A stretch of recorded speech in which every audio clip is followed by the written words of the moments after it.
Hello guys, today I'm going to tell you about that fancy token. Now before we start the video, let's share my legal disclaimer. This video is only for educational purpose. Do your own research for the investing. According to the white paper, fancy is a Web3 ecosystem designed to bridge social media platforms and the blockchain, aiming to fairly reward content creators and users for their digital activities.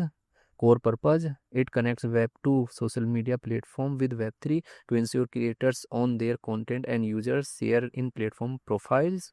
Key technology: leverages AI for rewards distribution, NFTs for advertising, and soulbound tokens BFTs for portable users. Reputation: token utility: the fanC token is used for platform rewards, payments, and potentially governance within its expanding ecosystem.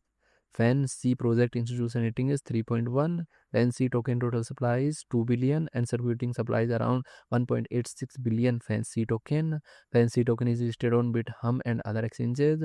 If I share my opinion with you, then this project up to 70% chances that it is a legit or good project. So guys, don't take my opinion as a financial advice. Do your own research for the investing. Thanks for watching.